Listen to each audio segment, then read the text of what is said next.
નમસ્કાર મિત્રો, હું વિપિન પટેલ, સક્રિય સભ્ય, ભારતીય જનતા પાર્ટી કડી. સૌને મારા પ્રણામ. મિત્રો, ગઈકાલે કડીના એક નંબરના ભ્રષ્ટાચારી બિલ્ડર રાજેશભાઈ પરમાનંદ શુક્લને સુરેન્દ્રનગર જિલ્લાના પ્રભારી બનાવવામાં આવ્યા. ત્યાંના અનુસંધાનમાં રાજેશભાઈ શુક્લના એક શુભચિંતક દ્વારા પોતાની ખ્યાતિ મેળવવા માટે ફેસબુકમાં પોસ્ટ મૂકવામાં આવી હતી. તેથી રાજેશભાઈ શુક્લના શુભચિંતકને જણાવવાનું કે તમે પહેલાં રાજેશભાઈ શુક્લનો ભૂતકાળ જાણી લેજો. તેઓએ ભૂતકાળમાં કેવા હીન પ્રકારના કૃત્યો કરેલા છે. તેઓના આવા હીન પ્રકારના કૃત્યો બાબતે કડીના ઘણા લોકો જાણે છે. એટલે સસ્તી પ્રસિદ્ધિ મેળવવા માટે કોઈ પણ પોસ્ટ મૂકતા પહેલાં જે તે વ્યક્તિના જીવનની સંપૂર્ણ માહિતી મેળવી લેવી જોઈએ. માનનીય જગદીશ વિશ્વકર્મા સાહેબને પણ વિનંતી, તમે આવા ભ્રષ્ટાચારીને ઉચ્ચ હોદ્દા આપી પાયાના કાર્યકરોને શું સંદેશ આપવા માગો છો?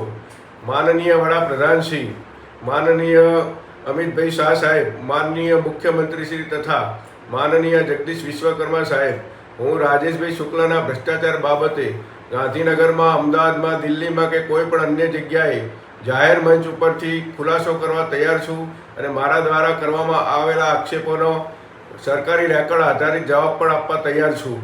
રાજેશભાઈ શુક્લા દ્વારા બનાવેલી અમારી શિવમ સોસાયટીમાં 10 મકાનો આજે પણ ઓએનજીસીની પાઇપલાઇન ઉપર હોવા છતાં તેમના દ્વારા જેવી રીતે મહાભારતના યુદ્ધમાં કૌરવો દ્વારા પાંડવોને હરાવવા માટે કાવા દાવા કરવામાં આવ્યા હતા, તેવા કાવા દાવા કરી અમોને હરાવવા માટે અથાગ પ્રયત્ન કરવામાં આવ્યા છે. એમના દ્વારા અમોને આત્મહત્યા કરવી પડે તેવી પરિસ્થિતિ ઊભી કરવામાં આવી છે.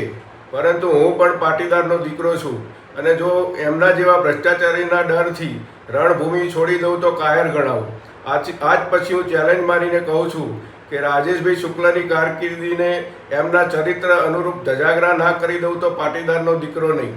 આ તો 100 ઉંદર મારી બિલાડી પાટે બેસી તેના જેવી વાત થઈ. ભાજપના મોવડી મંડળને જણાવવાનું કે કોલસાને ગમે તેટલો દૂધમાં ડુબાડી રાખો તો પણ તે સફેદ ન થાય. જય જય ગરવી ગુજરાત. ભારત માતા કી જય. જય શ્રી રામ.